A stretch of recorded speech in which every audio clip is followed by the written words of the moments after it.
Hi, this is Kim Reads Urantia. Nice to see you. And today we're going to read from the Urantia book. First, I'm going to read from Light the Flame, Andrew Harvey. This is just from the Prophet Muhammad. This is just perfect and beautiful. Just, the Prophet Muhammad. Oh God, show me things as they are. Wow. Okay, so this is just spot on because our ego makes us see things the way we want to see them or the way we expect to see them, not as they are and as they truly are. That's a big problem. There's all this talk nowadays about illusions, and we're living in this world of illusion. In the ancient Hindus and Buddhas talk about this world of Maya, this world of illusion that where we don't see things as they are, we see things as they were, and we compete with each other. We have this set of illusions, and then our brother over here has his set of illusions, and they clash with each other, and we're mad at each other because your illusions don't match my illusions, and all this stuff is such garbage. And we have to just see things as they are. And you know everybody wants to say, well, it's just all one shining light and stuff like this, just one consciousness. And you know I'm not on board with that. I think that we have our individuality preserved. Now, a lot of Eastern mystics, somebody I've been following, Jason Gregory, would argue with that. But it's something that we are, well, because I don't know, what's it worth if I can't just be me? Like, God gave me this individuality, and that's important. And not that I'm going to use that to fight with other people, but I think that I can merge and be one with cosmic mind also. But to do work in order to create, in order to make things happen, I necessarily have to separate myself if I want to do something. When I go home, I merge with that oneness of being, and that's wonderful. But then again, I separate and I do work. I can have my own experience. So it's both experiential and existential. Okay. So I think Western, well, the existential piece is the all together, everybody's all together. So that's probably emphasized more in the Eastern ideas. And in the Western ideas, the physical world counts, and what we experience here and what we do here counts, and our individuality is important. Okay, but you know what? I think it's a synthesis of both. I don't think it's one or the other. I really don't. Um, I think that the world, in generally speaking, is in need of more Eastern wisdom. I think we're saturated with Western wisdom and Western systems because of this emphasis on individuality are necessarily corrupted in a lot of, yeah, and so that's not that good. But yeah, I think that we need. I think that in the big picture, in the end game, I think it's both. But anyway, all right. Well, that's a lot on one little sentence. But the whole thing, or maybe that's just my illusion. I don't know, but that's my deepest feeling on that. Yeah. I think we're benefiting from learning more about Eastern ideas and more ways about connecting with the all, because we need to do that. That's paramount. But I can't do any work to benefit the all unless I separate myself. Because being in the all is just, you know what I mean? Just like, love and peace and joy and everything, you know. But to go out there and do things, do important things, I have to be separate. I have to make discernments. I have to cooperate. I have to choose who to cooperate with and who not to cooperate with. And that's all important. So, yeah. Anyway, Urantia book. Yes. We are on, okay, paper 19, the coordinate Trinity origin beings.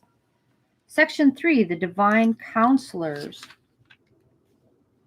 Okay. These Trinity origin beings are the counsel of deity to the realms of the 7 super universes. They are not reflective of the divine counsel of the Trinity.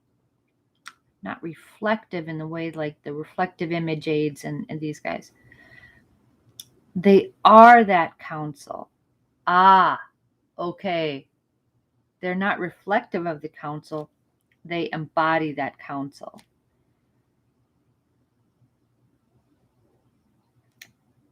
There are 21 billion counselors in service. 3 billion are assigned to each super universe. So you remember the perfectors of wisdom, one is assigned to each. Here, 3 billion are assigned to each super universe of the divine counselors. The divine counselors are the associates and equals of the universal censors and the perfectors of wisdom. From 1 to 7 counselors being associated with each of these latter personalities.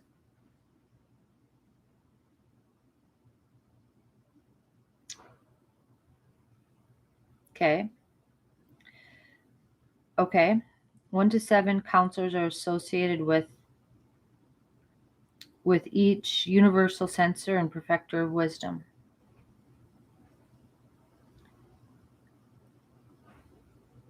Okay. All 3 orders participate in the government of the ancients of days, including major and minor sectors, in the local universes and constellations, and in the councils of the local system sovereigns.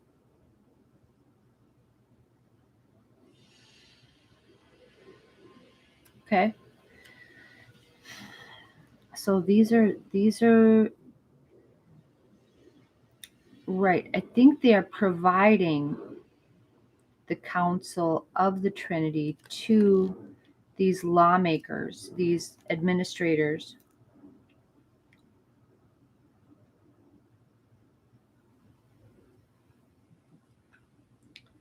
Okay.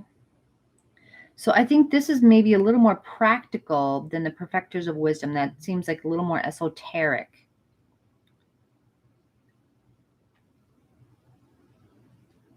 Right. Okay. We act as individuals. So this was written by a divine counselor. We act as individuals, as I do in inditing the statement, but we also function as a trio whenever the occasion it requires. When we act in an executive capacity, always there are associated together a perfecter of wisdom, a universal censor, and from 1 to 7 divine counselors. 1 perfecter of wisdom, 7 divine counselors, and 1 universal censor constitute a tribunal of Trinity divinity, the highest mobile advisory body in the universes of time and space. Okay, so this is an advisory body of 9.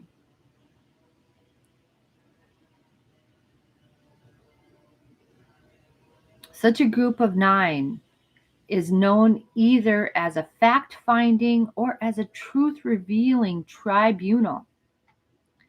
And when it sits in judgment upon a problem and renders a decision, it is just as if an ancient of days had adjudicated the matter. For in all the annals of the super-universes, such a verdict has never been reversed by the ancients of days. Okay, so these are like the ancients of days, but they're mobile, but they go around the whole super universe. Yep, I'm thinking of 9 guys on this floating platform going all over the super universe, checking stuff out, making sure, giving their counsel, their advice from the Trinity, right? Okay. When 3 ancients of days function, the Paradise Trinity functions.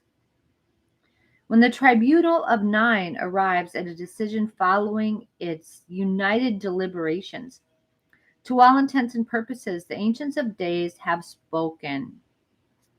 So these represent the ancients of days. And it is in this manner that the paradise rulers make personal contact in administrative matters and governmental regulation with the individual world systems and universes.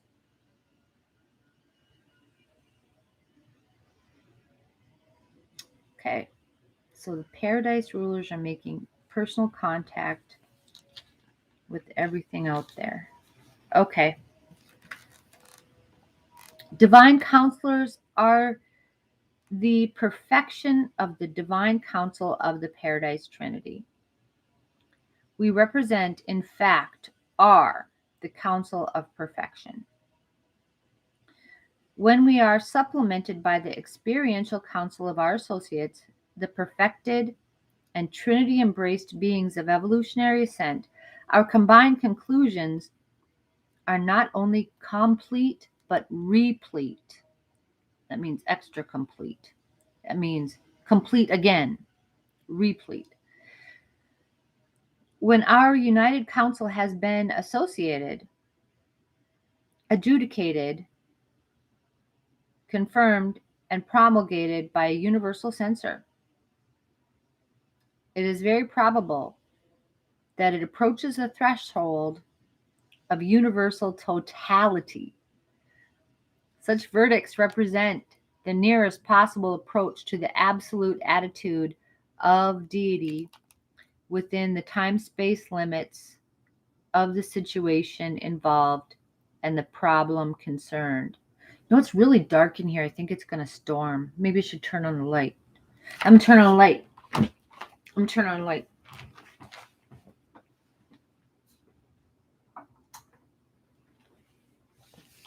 That's a little better. Now I can see you.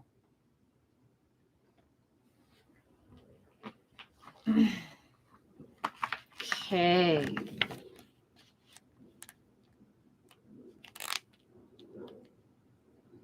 Yeah. Okay. So such verdicts represent the nearest possible approach to the absolute attitude of deity within the space-time limits of the situation involved and the problem concerned. Okay? 7 divine counselors in liaison with the Trinitized evolutionary trio. A mighty messenger, one high in authority, and one without name and number. Okay, so that's an evolutionary trio. So those guys aren't created perfect, they're evolved. So that's like the bridge between, because heaven, I think, is always trying to bridge this gap between like the perspective of created perfection. So they don't really understand how something could be imperfect. I mean, they know it, but they don't really grok it. They just, because for them, everything's always been perfect. Right? So between that and the approaching perfection of the ascendant beings, right? So there's the ascendant beings, the mighty, these trios. Yeah, and I see that's so where it's at. So we're trying to bridge this gap between these things, between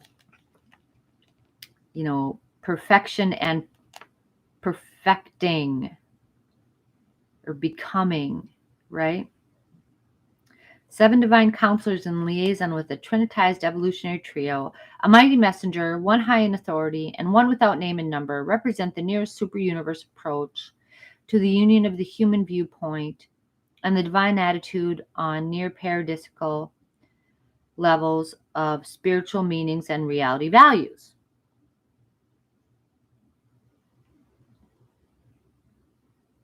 Okay? It's a union of the human viewpoint. So we wanted the human viewpoint and the divine attitude. Such close approximation of the united cosmic attitudes of the creature and the creator is only surpassed in the paradise bestowal sons, who are in every phase of personality experience, God and man both.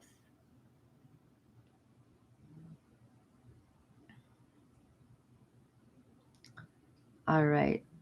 So this understanding can only be surpassed in the creator sons that are both God and man. All right. That's what I see that's so important that God is trying to do all the time, is bridge this gap between absolute perfection and us, this becoming perfect. It's this huge process. It's really important and beautiful.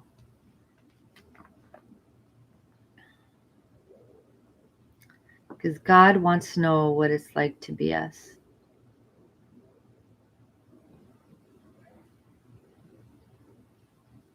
I think that's so cool. Anyway, all right, I'm going to let you go. I got busy days. It's crazy, crazy life, I swear. So, all right, we'll see you next time. Thank you. Bye.